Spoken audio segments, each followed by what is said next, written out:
Welcome to CPAC Now, America Uncanceled. It's the post-Thanksgiving edition here. And joining me today is one of my dear friends, someone who is always on the front lines in the important battles to save America. Penny Nance, President and CEO of Concerned Women for America. Penny, thanks for joining me. Always a pleasure. Thanks, Mercedes. Well, let's jump right in. This weekend, it was a very, I think, important weekend in terms of what we're seeing with the Hamas terrorists and the Israeli war right now, where we've seen a number of these hostages finally being released. These, I mean, I think in a strange way, like bittersweet but heartbreaking images of children being reunited with their parents, children that have been released that their parents have been killed because of these horrific, barbaric actions by the Hamas terrorists. Tell me what you've learned. Tell me the updates that you've been able to discover. Well, thanks, Mercy. You know, from the very beginning, after October 7th, Concerned Women for America and our Young Women for America chapters have really, as you said, been on the front line of this issue. As we came back into town with my daughter, we found out rockets were going over into Israel, and we kind of shrugged because that's pretty much any given day on the border of Gaza. But what we didn't understand, it was air, sea, and land invasion. And so, of course, people were murdered rampantly in those little peaceful, picturesque, beautiful kibbutz right there on the border. These are not the right-wingers, by the way, of Israel. This is not Likud. These are more the lefties who very much wanted a two-state solution and open borders. I mean, this is the people who were most worried about what would happen with the Gazans. And so they were murdered, raped, and kidnapped. One little girl that we've heard a lot about, is an American citizen. Her name is Abigail, and she turned 4 while in captivity, 50 days. She has just been released, but she's coming back to her world where both of her parents were murdered in front of her. She also has a 6 and a 10-year-old siblings who had to stay in their house with their mother's dead body for 14 hours. So the trauma that is coming back particularly with these children, is going to be, in most cases, lifelong. Young women that were raped, women who hid at the festival, the Peace Festival, and saw their friends being gang raped and shot in the head. They have to live with all of that. This was atrocities, human rights atrocities, and barbarity at the worst level that we've ever seen. And what you're seeing is the fact that the way the media is portraying this, like the New York Times, they're using words like, oh, they're captives, these prisoners being released from the Palestinian captives and then the Israeli captives. Right. Let's remember, those Palestinians who were in jail, those were criminals. Those were attacking IDF soldiers. They were attacking Israelis. There was one woman, she was a disfigured woman. That's how they referred to her, disfigured woman. Yet she actually got injured because she was in a car bomb trying to basically detonate the bomb so that it could, kill IDF soldiers. I mean, let's be real, he'll kill Israelis. So talk to me about how, they're letting out 39, for example, Palestinian prisoners versus like 28. Yes. So it's 3 to 1. Israelis, 3 to these 1. These are 3 to 1 Palestinian criminals.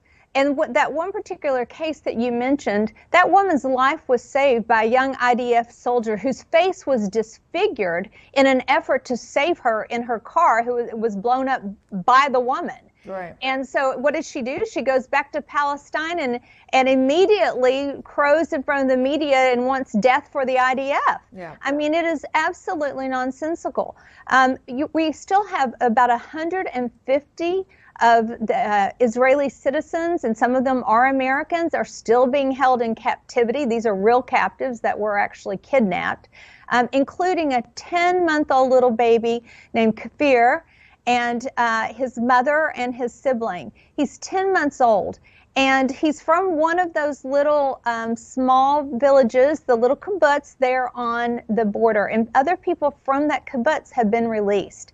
And we're starting to wonder if he's alive. I think it's time for us to start demanding proof of life. Yes. We're not even sure who they have. One thing that I think is just a really interesting and actually very hopeful story, and I think indicative of how the Israelis manage these things, they're so thoughtful. Do you know, because so many of them have been raped and hurt, that the Israelis, the teams that pick them up, everything from the helicopter pilot to the people that accompany them to the medical doctors and nurses and psychologists, every single person that the captives, when they're brought out, come in contact with first are all women. Wow, from the beginning to the end. They don't want to re-traumatize children as they come out of the hands of rough men being put into hands of other men. They are very thoughtful about, and as a woman and the head of a women's organization, that makes me very proud. But I just think what we're calling on, and we've done 10 of these prayer rallies across the country and college campuses. Our young women are leading the way and answering the hate and the evil with life and with prayer and with goodness and with joy and concern. And they've been joined by Jewish students from all over the country and their campuses, and said, and I've heard them say, because I've been at many of these rallies, that this is the first time since October the 7th that they felt loved and supported in the way they should have on their campuses, because the Christian kids are reaching out and loving on them. And I'm so proud of our Young Women for America leaders. Yeah, and I think what you're doing on the college campuses is so critically important, because you've seen so many of these videos of the violent Hamas protesters to the point that, you know, some of the not only Jewish students but professors have felt unsafe on campus. And I think the universities aren't doing enough to protect them. So have you any of your rallies been impacted by the Hamas protesters? Yes, and surprisingly in Alabama, of all places. Really? In Alabama, we drew some Hamas sympathizers that came out and harassed students, and it's been more like light friction, like trying to shame them online, telling people not to go, that if they go, they've got blood on their hands. And it's just, of course, complete and utter nonsense. If they would go, I think maybe they'd learn something. And we certainly would greet them with open arms and actually try to teach them the truth. Yeah. And certainly we would pray for them no matter where they are. So we would welcome them. But our Young Women for America leaders are tough. It doesn't bother them. They're going to do what's right regardless. And so that's what we're about. We're raising the next generation of conservative women. They're going to lead with truth and with dignity and with grace. And I'm very proud of that. Well, you know, me as a mom of 5 girls, I just applaud you tremendously, because that's exactly what we need. One of the things I want to ask you is, obviously this seems to be impacting President Biden's approval ratings. We've seen it decline down to about 40%. You're also seeing strong majority of all voters, Democrats, independents, and Republicans, disapprove of his handling of the foreign policy and specifically of the Israel-Hamas war. This is according to the latest national NBC News poll. Yet, when it comes to other issues like abortion and climate change, Biden seems to be doing okay with voters. So walk me through, you know, when you're looking at Biden in terms of his foreign policy, he's really trying to still push forward a prolonged ceasefire. What do you think is happening there? Well, a couple of things. You know, the Israelis, if you followed what happened in, I think it was 1972, 1973 in Munich, when the athletes at the Olympics were murdered, the Israelis did not stop until they had killed every single one of the people that participated in that slaughter. Right. I think this is going to be, they're going to take the long view with this as well. But the problem for Joe Biden is there is a crack up within the party on a number of levels. They're all united, of course, on the issue of abortion, except I do know some pro-life Democrats who are very frustrated. But on the issue of the war, there's a huge chasm between the youth who have all lapped up this absolute nonsense and garbage about the fact that the Gazans are being murdered by Israel, and there's a systematic murder and violence, and you know they know so little of history, and they can't even ask themselves, why do you think that Egypt and Jordan and other Muslim countries, there's 55 of them by the way, aren't willing to take these people in? Yeah. Well, the reason is they understand they're so radicalized by radical jihad that they would destabilize their countries, and so they have a real problem. But the college campuses have been spoon-fed by professors that are complete idiots, frankly, and don't understand history, don't know what's happened. And they have been, and the other question, this is something, and I'm getting a little bit off topic, but I do want to say, I hope that DOJ and some of these other, the other deep states, so to speak, are actually tracing where some of this money is from for these rallies. Yep. As somebody who actually organizes rallies, they're very expensive. And to be able to turn out the numbers they're turning out, there's probably hundreds and hundreds of millions of dollars that are being spent right now in our country, and the money's being laundered, and we need to find out where it's coming from. But back to your point, Joe Biden does have a problem on his foreign policy because he's more in line, with the old school Democrats and the way they understood the Israeli state and the one Jewish state in the country. Joe Biden is of the same age of some of these Holocaust survivors. He understands the need for Israel to exist.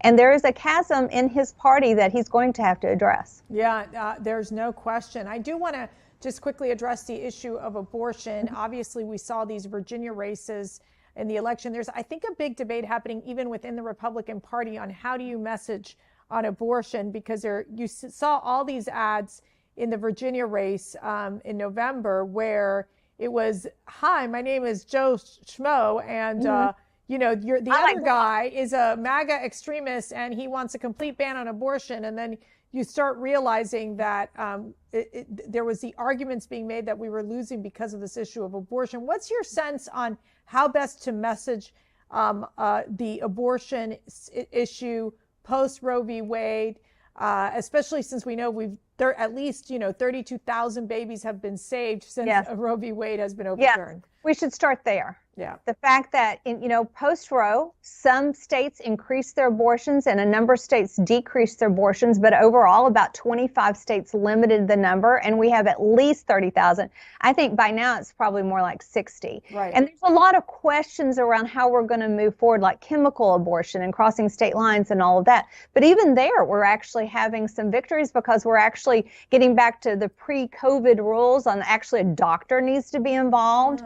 And the fact, bringing light to the fact that so many young women after a chemical abortion are being hospitalized, even though they're not being tallied. The hospital is not required to keep that number. But here's the question for the Republicans. You have consultants who've lost over and over and over again, being highly paid to tell candidates that they need to just say, "Hey, I'm Joe Smith and I love dogs," instead of actually taking the fight to the other guy. So instead of, when the other guy says he's a MAGA Republican extremist, and he just basically ducks, instead of going and saying, "Wait, I'm the extremist. This is my position on abortion." I mean, Glenn Youngkin's not as conservative as I am. He was asking for a 15-week ban. Yeah. That means, and you've had 5 children, Mercy. I've had 2. At 15 weeks, there's no question. No one disagrees that it's a baby. I think it's a baby at conception. But even if you don't agree with me, you understand that a little baby at 15 weeks has all her major organs, has eyebrows and fingernails. She certainly is a baby. And so the real extremist is the people who, it's the Democratic Party, it's Joe Biden, it's everybody that's, running with the party's respect and actually promotion, thinks that abortion should be legal anytime, any reason, any number, all paid for by the taxpayer up till birth. Yeah. That's the position. That is an extremist position that is no way in line with the vast majority of Americans. So make them say it. Make them say what their position is. You say what your position is, and let's let the voters really know the truth. Yeah, I like the ad that would say, "Hi, my name is Joe Schmo, and my opponent's an abortion extremist." How about that? I think that could work a little more effectively. Yeah, right. This is why I could never run, because my ads would be banned, because I'd be like, "This is what he's for." Yeah, this is what he's for. This is what he's full-term abortion. That's right. That's right. And dismembering little babies. So let me let's ask, which side are you on? The other issue, and you know this very well, Mercy, is money. Yeah. We were outspent 2-1 in Ohio and 9-1 in Virginia. Now we're getting ready to come up on 2024. There is a Senate seat in Ohio. If the Republican Party wants to win, They have to tell their big donors who tell me to my face that they're not social conservatives, they're only fiscal conservatives, Right. that they have to let loose of their money and let the people who are pro-life run the ads and take it on, head on. Head on. That's I the way to agree. win. Because they're not going to run away from it. So why should we? That's And what, we lose, and we've Yeah. lost and lost and lost every Yeah. time we run away. So why do they think that'll be different this time? Yeah. It won't.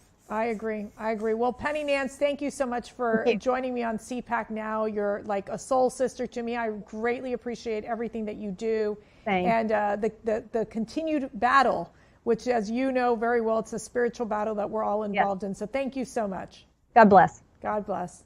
And thank you all for watching CPAC Now, America Uncanceled. And don't forget, you can always catch us on the podcast, wherever you get your podcasts. So y'all have a great day, and God bless you all.